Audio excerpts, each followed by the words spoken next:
Salut les amis, bienvenue sur la chaîne Autotrends. On se retrouve aujourd'hui pour la découverte d'un nouveau modèle, la Hyundai Ioniq 6. Et la Hyundai Ioniq 6, c'est quoi?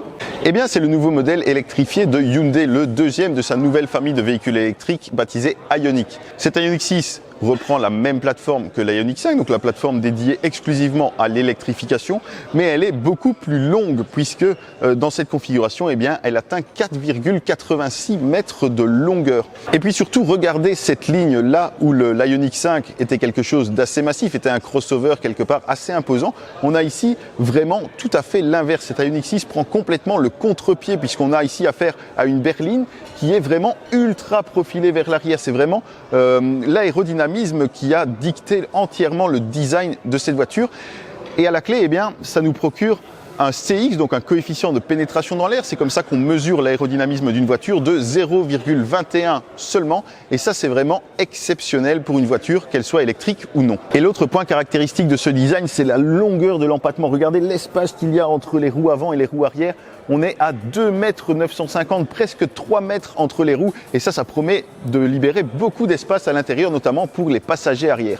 Mais vraiment, ce qui caractérise le plus cette voiture, je trouve, c'est sa partie arrière. Regardez le design ici, c'est absolument incroyable. Tout d'abord, eh bien, on a cette chute de toit qui est donc, comme je disais, très profilée, qui apporte un profil de coupé à la voiture. Et puis l'arrière qui est, comme sur une Ioniq 5, très travaillé avec ce grand bandeau de LED ici qui court sur toute la largeur. Alors ce sont des LED assez épaisses avec une belle profondeur. Je trouve que ça apporte énormément de personnalité à la voiture. Parmi les autres artifices qui apportent beaucoup de personnalité, il y a également ce béquet ici, cet imposant béquet. On peut même parler d'aileron dans le cas présent, qui apporte non seulement de la stabilité à haute vitesse, puisque sinon eh bien, il n'y aurait pas d'appui. Donc là, ça apporte de l'appui à haute vitesse. Et puis, ça permet également de mieux guider le flux d'air, ce qui participe encore une fois à l'aérodynamisme exceptionnel de cette voiture. Sa petite particularité supplémentaire, c'est que sur la partie supérieure, il intègre lui aussi toute une rangée de LED, je dirais même tout un plateau de LED qui font office de troisième feu stop. Et ça, à nouveau, en termes de design, c'est absolument superbe. Par contre, contrairement à ce que la ligne de toit plongeante pourrait laisser penser, eh bien, la voiture n'est pas dotée d'un haillon arrière puisqu'on a bien une simple malle qui s'ouvre donc au bas de la lunette et qui s'ouvre sur un coffre qui est heureusement assez grand et qui est également modulable puisque on peut facilement rabattre les banquettes arrière 60-40 simplement via les petits boutons ici. Voilà, il suffit de tirer et puis la banquette arrière se rabat. Maintenant, on va passer à bord parce que vous allez voir que la voiture est aussi étonnante à bord qu'elle ne l'est à l'extérieur.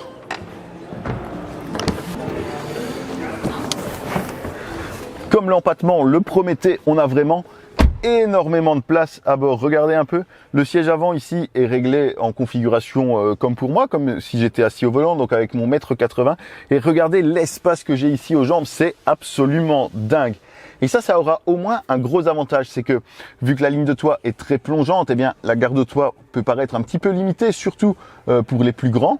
Eh bien on pourra donc facilement s'avancer légèrement. Et là on aura beaucoup de place, on sera confortablement installé et très franchement on pourra encore facilement envisager de rester assis pour de longs trajets à ces places. On est vraiment super bien mis.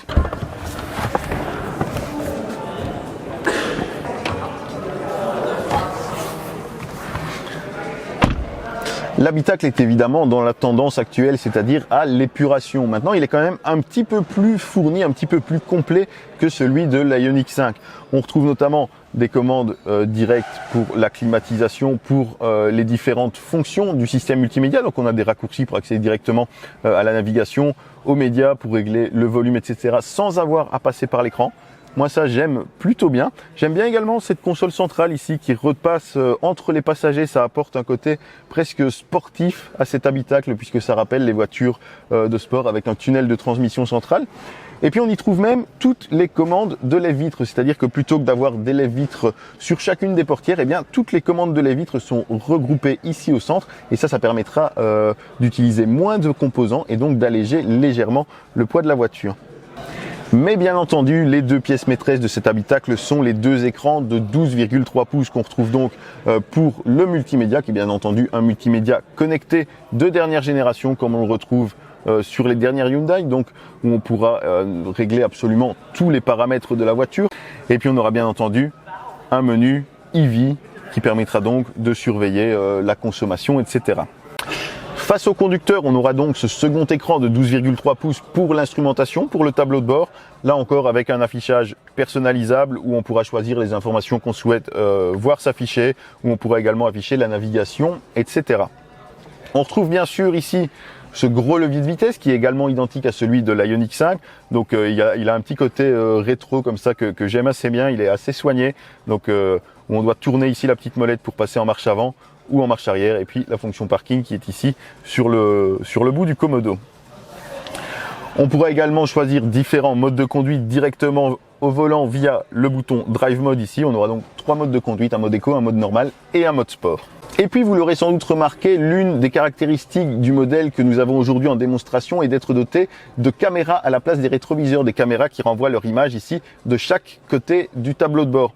Alors attention, parce que ce dispositif ne sera pas proposé en Belgique dans un premier temps, c'est-à-dire que les premiers véhicules qui arriveront sur notre marché en début d'année prochaine ne pourront pas être disponibles avec ce système de rétroviseur par caméra, et on aura donc des rétroviseurs tout à fait normaux. Reste maintenant bien évidemment à vous parler de la technique, et là aussi il y a pas mal de choses à dire sur cet Ioniq 6.